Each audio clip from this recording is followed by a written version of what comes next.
Neymar junior, তুমি নিঃসন্দেহে বিশ্বের অন্যতম সেরা ফুটবলার। তোমাকে আগামী বিশ্বকাপে দেখতে চান কোটি কোটি ফুটবল প্রেমী। আর ঠিক এই বিষয়টি নিয়ে সম্প্রতি সামাজিক যোগাযোগ মাধ্যমে ভাইরাল হয়েছে একটি চাঞ্চল্যকর দাবি।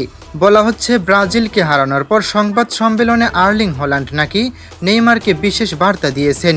আর অনেক পোস্টে দাবি করা হচ্ছে, লিওনেল মেসিও নাকি নেইমারকে আগামী বিশ্বকাপের জন্য প্রস্তুত থাকতে বলেছেন। কিন্তু সত্যিই কি এমন কোনো ঘটনা ঘটেছে? চলুন বিস্তারিত জানি আজকের বিশেষ প্রতিবেদনে।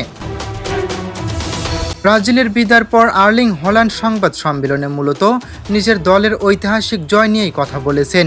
তিনি ব্রাজিলের মতো শক্তিশালী প্রতিপক্ষকে সম্মান জানান এবং বলেন, এমন একটি দলের বিপক্ষে জয় পাওয়া তাদের ফুটবল ইতিহাসের অন্যতম স্মরণীয় মুহূর্ত।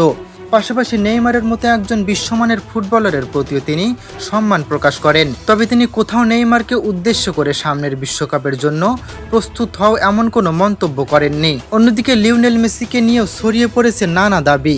বাস্তবে ব্রাজিলের বিদায়ের পর মেসি এ বিষয়ে কোনো নতুন মন্তব্য করেননি। তবে বিশ্বকাপ শুরুর আগেই এক সাক্ষাৎকারে তিনি বলেছিলেন, নেইমার বিশ্বের অন্যতম সেরা ফুটবলার এবং বিশ্বকাপের মতো বড় আসরে এমন খেলোয়াড়দের থাকা ফুটবলের জন্য খুবই জরুরি। তিনি আরও বলেছিলেন, নেইমার তার খুব ভালো বন্ধু এবং তিনি সবসময় চান নেইমারের ভালো হোক।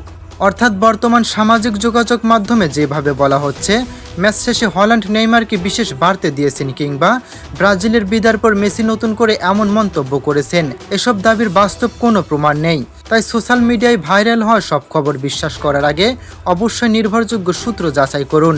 আর সঠিক তথ্য আরও মানুষের কাছে পৌঁছে দিতে ভিডিওটি শেয়ার করুন।